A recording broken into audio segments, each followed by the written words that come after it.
അഖിൽമാരാർ ഒരു എന്താ പറയുക ഒരു ഭാവന കഥാപാത്രമായിട്ടാണ് ഞാൻ കാണുന്നത്.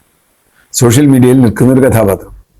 തീർച്ചയായിട്ടും അയാൾ അവിടെ പൈസ കൊടുക്കുന്നു, ഇവിടെ പൈസ കൊടുക്കുന്നു, ഇത് ചോദ്യം ചെയ്യുന്നു, അത് ചോദ്യം ചെയ്യുന്നു, പിണറായി വിജയനുമായിട്ട് നേരിട്ട് അടിയുണ്ടാക്കുന്നു, ഒക്കെ ഉണ്ട്. അതുകൊണ്ട് അഖിൽമാരാർ ഒരു വോട്ട് പുള്ളറാണ് എന്ന് ഇന്നും ഞാൻ കരുതുന്നില്ല. അയാളെ ഒരു BJP അനുഭാവിയായിട്ടാണ് പൊതുവെ ജനം കണ്ടിട്ടുള്ളത്, തർക്കമില്ല. പിന്നെ പിന്നെ അദ്ദേഹം തന്നെ ഇന്റർവ്യൂവിൽ പറയുന്നുണ്ട്, ഞാൻ 80% BJP രാഷ്ട്രീയത്തോട് യോജിക്കുന്നു, മോഡിയുടെ രാഷ്ട്രീയത്തോട്. അപ്പോൾ സ്വാഭാവികമായി അദ്ദേഹം NDAയിൽ ചേരുന്നതിൽ അത്ഭുതമില്ല. മാത്രമല്ല അദ്ദേഹം NDAയിൽ BJPയിലല്ല ചേർന്നത്, 2020യിലാണ്. 2020 അവർക്ക് കടന്നു വരാനുള്ള ഒരു വഴിയാണ്. ഞാൻ BJPക്കാരനല്ല എന്ന് പറയാനുള്ള ഒരു സാധ്യതയുമാണ് നമ്മൾ കേൾക്കുന്നത്.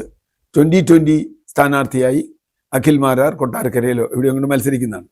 അപ്പൊ അഖിൽമാരാർ മത്സരിക്കുന്നത് വലിയ എന്തെങ്കിലും ഇമ്പാക്റ്റ് ഉണ്ടാക്കുന്ന ഒരു കാര്യമാണ് എന്ന് ഞാൻ കരുതുന്നില്ല. അതാണ് ഒന്നാമത്തെ കാര്യം. രശ്മിയുടെ കാര്യം കൊട്ടാരക്കരയിൽ തന്നെയാണ്. ഇപ്പൊ അതും വേറെ പ്രതിസന്ധി ആവാൻ പോവാണ്. കൊട്ടാരക്കരയിൽ ഐഷ പോറ്റിക്ക് സീറ്റ് കൊടുക്കുന്നതിനെതിരെയാണ് രശ്മി കോൺഗ്രസ് വിട്ടത്. അത് സാധാരണ നമ്മുടെ തെരഞ്ഞെടുപ്പ് കാലത്തൊക്കെ ഉണ്ടാവും, സീറ്റ് കിട്ടിയില്ലെങ്കിൽ മാറുന്ന കുറേ ആളുകളുണ്ട്. അത് ഞാൻ പലരെയും കണ്ടിട്ടുണ്ട്. അതിപ്പോൾ എല്ലാ പാർട്ടി അംഗങ്ങളും കൂടെ ഒക്കെ മാറും. ആ സീറ്റിന് വേണ്ടി മാറുന്നവരാണ്. സീറ്റിന് വേണ്ടി മാറുന്നവർ അത് എല്ലാ പാർട്ടികൾക്കും അറിയുകയും ചെയ്യാം. അയാൾ അവിടുന്ന് പോരുന്നത് സീറ്റിന് കിട്ടാത്തതുകൊണ്ടാണ് ഇവിടെ വരുന്ന സീറ്റ് എടുപ്പ്. സാരീൻ പാലക്കാട് ഉപതെരഞ്ഞെടുപ്പിൻ്റെ അന്ന് രാവിലെ പത്രസമ്മേളനം നടത്തി. പത്രസമ്മേളനം തുടങ്ങുമ്പോൾ കോൺഗ്രസ് ആയിരുന്നു, പത്രസമ്മേളനം അവസാനിക്കുമ്പോൾ അദ്ദേഹം CPM സ്ഥാനാർത്ഥിയാണ്. ഇതൊക്കെ നമ്മൾ കണ്ടതാണ്. ഇതൊന്നും കേരളത്തിൽ എനിക്ക് ഒരു അത്ഭുതവും ഇല്ല. കാരണം ജനങ്ങൾ അവരെ എങ്ങനെ ഡീൽ ചെയ്യണമെന്നുള്ളത് അവർ ഡീൽ ചെയ്തോളൂ. പക്ഷേ BJPക്ക് അതുകൊണ്ട് രശ്മി വന്നതുകൊണ്ട് BJPക്ക് എന്തെങ്കിലും വലിയ ഒരു നേട്ടമുണ്ടാകുമോ? കോൺഗ്രസിന്റെ ഉൾപ്പിരിവുകളിൽ ഇടപെട്ട്, കാരണം സന്ദീപ് വാര്യർ കോൺഗ്രസിലേക്ക് വന്ന് കോൺഗ്രസിന് നേട്ടമുണ്ടാവുമോ എന്ന് വെച്ചാൽ നമുക്ക് ഒറ്റയടിക്ക് പറയാൻ പറ്റില്ല. പക്ഷെ കോൺഗ്രസിന് ഒരു സ്പോക്സ് പേഴ്സണെ കിട്ടുന്നു. CPMൽ നിന്ന് BJPയിലേക്ക് പോയ റെജി ലൂക്കോസ് ഉണ്ട്, ഒരു സ്പോക്സ് പേഴ്സണാണ്. അത്രയൊക്കെ അതിൽ പറയാൻ പറ്റും.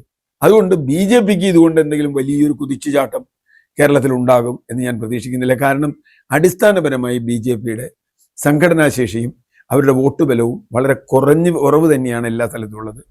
ഇതൊരു ഹൈപ്പ് ഉണ്ടാക്കി അങ്ങനെ പെട്ടെന്ന് കയറാൻ കഴിയുന്ന ഒരു പാർട്ടിയല്ല. ഏതെങ്കിലും ഒരു പാർട്ടിക്ക് ഒരാളുടെ വരവ് കൊണ്ട് ഗുണമുണ്ടാവുമോ ദോഷമുണ്ടാവുമോ എന്ന് എളുപ്പം പറയാൻ പറ്റില്ല. കാരണം അതിന് ഒരുപാട് ഘടകങ്ങളുണ്ട്. എന്താണ് ഇയാളുടെ ജനസ്വാധീനം? രശ്മി എന്ന് പറയുന്ന BJPയിലേക്ക് പോയ കോൺഗ്രസ് നേതാവിന്റെ ജനസ്വാധീനം എന്താണ്? ഏതർത്ഥത്തിലാണ് ജനങ്ങൾ അവരെ കാണുന്നത്? പാർട്ടി വിട്ട് പാർട്ടി മാറുക, അല്ലെങ്കിൽ കൂട് വിട്ട് കൂട് മാറുക നമ്മൾ പറയില്ലേ, പാർട്ടി വിട്ട് പാർട്ടി മാറുക എന്ന നയമെടുക്കുന്ന ഒരാളുടെ കൂടെ അത്ര വലിയൊരു ജനസഞ്ചയം ഒഴുകി BJPയിൽ എത്തും നമുക്ക് പ്രതീക്ഷിക്കാൻ പറ്റും? ഞാൻ അങ്ങനെ പ്രതീക്ഷിക്കുന്നില്ല. മാത്രവുമല്ല, ഐഷ പോറ്റിക്ക് സീറ്റ് കൊടുത്തത് കൊണ്ടാണ് താൻ പോകുന്നത് എന്ന രൂപത്തിൽ പറഞ്ഞിട്ടുണ്ട്.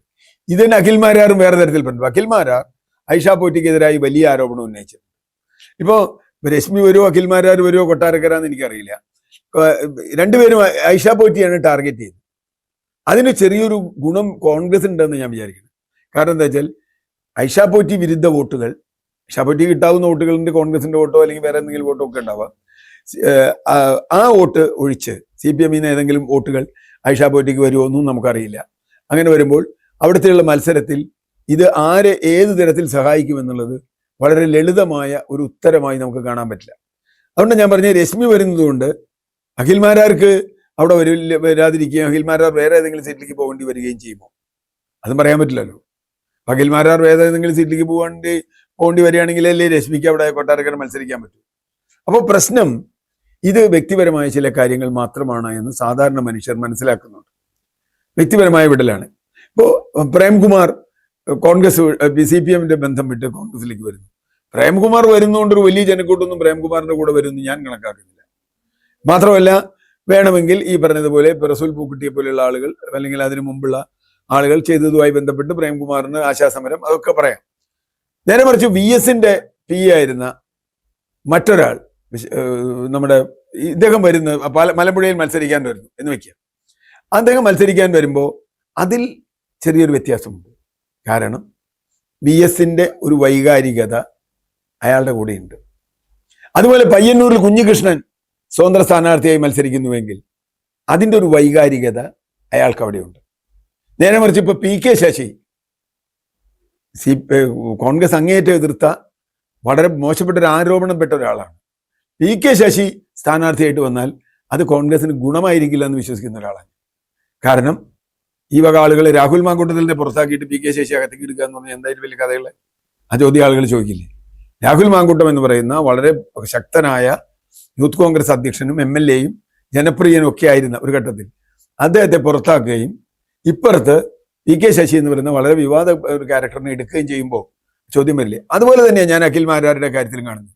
അഖിൽ മാരാർ വന്നതുകൊണ്ട് ഒരു വലിയ ജനക്കൂട്ടം വരില്ല. അഖിൽ മാരാർ ഒരു സോഷ്യൽ മീഡിയ സൃഷ്ടിയാണ്. നേരെ മറിച്ച് രശ്മി താഴെത്തട്ടിൽ പ്രവർത്തിച്ചൊരു കോൺഗ്രസ് പ്രവർത്തിക്കുകയാണ്. ചിലപ്പോൾ അവരുടെ കൂടെ ആരെങ്കിലും കണ്ടേക്കാം, കുറച്ച് പേര് കണ്ടേക്കാം, ഇല്ല എന്ന് ഞാൻ പറയുന്നില്ല. പക്ഷെ ഒരു വലിയ ഒഴുക്കായി BJPക്ക് വരാനും ഏതെങ്കിലും സീറ്റിൽ BJPക്ക് ജയിക്കാനും കഴിയുന്ന ഒന്നായി ഈ മാറ്റങ്ങൾ വരും എന്ന് ഞാൻ കരുതുന്നില്ല.